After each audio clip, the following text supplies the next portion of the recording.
Hello everyone, welcome back to stop academy. मैं मयंक पालीवाल, आपका accountancy का मेंटर। आज बच्चों इस वीडियो में हम डिस्कस करने जा रहे हैं क्लास 12 अकाउंटेंसी से चैप्टर नंबर 3 अकाउंटिंग रेशियोज का chapter overview. Before we proceed further, हम इस चैप्टर को बहुत ही डिटेल में जाकर डिस्कस करें। एक बार पहले यह समझ लेते हैं कि इस चैप्टर के अंदर कौन कौन से टॉपिक बच्चों हम लोगों ने कवर करने हैं। तो जैसा कि आपको पता है, स्टार्ट हम कहां से करेंगे? स्टार्ट हम करेंगे मीनिंग से कि एग्जैक्टली अकाउंटिंग रेशियोज होते क्या हैं, और अकाउंटिंग रेशियोज समझने के बाद हम देखेंगे बच्चों की रेशियो एनालिसिस का क्या मतलब होता है। तो स्टार्ट हम कहां से करेंगे? क्या होते हैं रेशियोज, क्या होते हैं अकाउंटिंग रेशियोज, और क्या होता है अकाउंटिंग रेशियोज एनालिसिस। एक बार जब आप इनका मतलब समझ जाएंगे, इसके बाद बच्चों हम अगला टॉपिक जो कवर करेंगे वो करेंगे objectives and advantages of ratio analysis. किस ऑब्जेक्टिव के साथ इन फाइनेंशियल स्टेटमेंट के अकाउंटिंग रेशियोज कैलकुलेट किए जाते हैं, क्या फायदे होते हैं आपके रेशियो एनालिसिस के, ये सारी चीजें हम लोग डिस्कस करेंगे। और डिस्कस करने के बाद बच्चों फिर हम पहुंच जाएंगे लिमिटेशंस के। तो लिमिटेशंस की अगर मैं बात करूं तो भाई हर सिक्के के दो पहलू होते हैं, सिर्फ एडवांटेजेस ही नहीं, इनके अपने आप में कुछ डिसएडवांटेजेस भी होते हैं जिन्हें हम बोलते हैं लिमिटेशंस। तो कौन कौन से लिमिटेशंस होते हैं जिससे आपका रेशियो एनालिसिस सफर करता है, इसको हम लोग करेंगे डिस्कस। और इसको डिस्कस करने के बाद बच्चों हमारा न्यूमेरिकल पार्ट स्टार्ट होने वाला है। तो इस चैप्टर के अंदर बहुत सारे फॉर्मूलेज होते हैं और मैं आपको बहुत ही डिटेल में सारे के सारे फॉर्मूलेज समझाऊंगा। याद नहीं करना है, हम इन फॉर्मूलों को बनाना सीखने वाले हैं।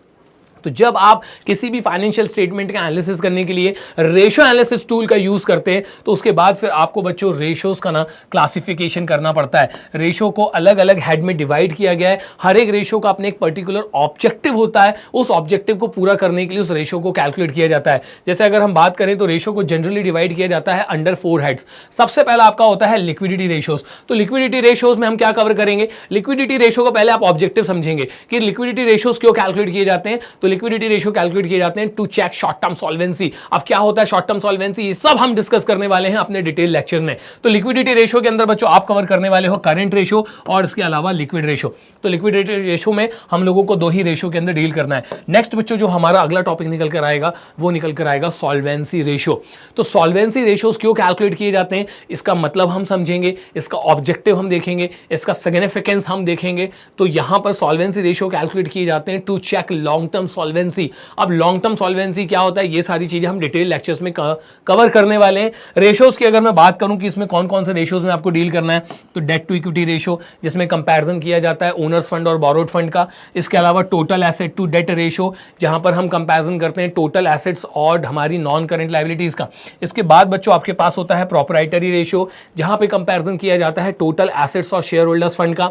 इसके अलावा हमारे पास होते हैं इंश्योरेंस कवरेज रेशियो जिसकी मदद से हम ये चेक करते हैं कि हमारे पास इतना सफिशिएंट प्रॉफिट है कि नहीं कि हम अपने इंटरेस्ट के ऑब्लिगेशन को पे कर सके। और इसी में बच्चों एक लास्ट जो रेशियो है वो अभी रिसेंटली ऐड किया गया है।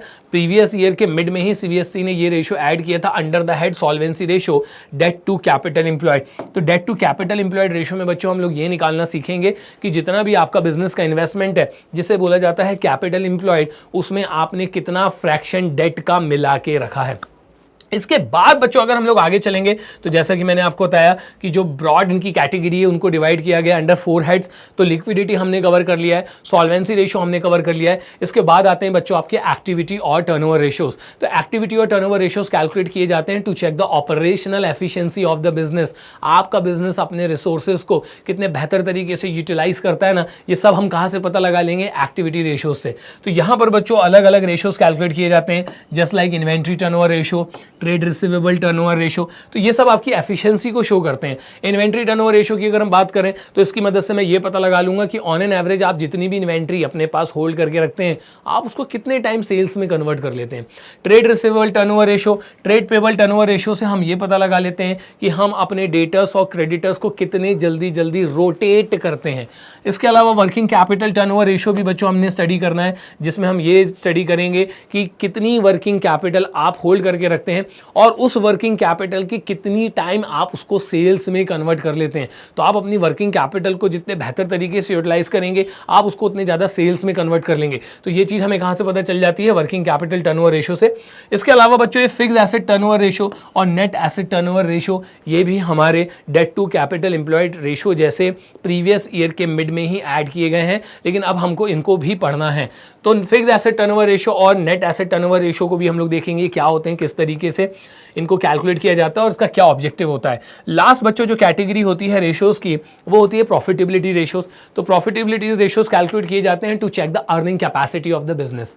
अब एक चीज मैं आपको बता दूं, अलग अलग तरीके के प्रॉफिट्स होते हैं और उनका अलग अलग सिग्निफिकेंस होता है। तो हम अपने सिग्निफिकेंस के हिसाब से उन रेशियोज को कैलकुलेट करते हैं। तो यहां पर आपको स्टडी करना होगा बच्चों gross profit ratio, operating ratio, operating profit ratio, net profit ratio और इसके अलावा रिटर्न ऑन इन्वेस्टमेंट। तो ये सारी चीजें हम लोगों को कवर करनी है बच्चों इस पर्टिकुलर चैप्टर के अंदर जो है हमारा अकाउंटिंग रेशियोज। तो यहां मैंने आपको एक चैप्टर का ओवरव्यू दे दिया है जिससे आपको आइडिया लग जाएगा कि आपको इस चैप्टर के अंदर कौन कौन से टॉपिक कवर करने हैं। अब इसके डिटेल्ड वीडियोस के लिए आप जाइए डिस्क्रिप्शन बॉक्स में, वहां पे आपको इनके ही डिटेल वीडियो की लिंक मिल जाएगी, उस पर क्लिक करिए और पूरा का पूरा वीडियो देख के इस पूरे चैप्टर को कंप्लीट कर लीजिए। मिलते हैं बच्चों डिटेल्ड वीडियोस में, तब तक के लिए जय हिंद।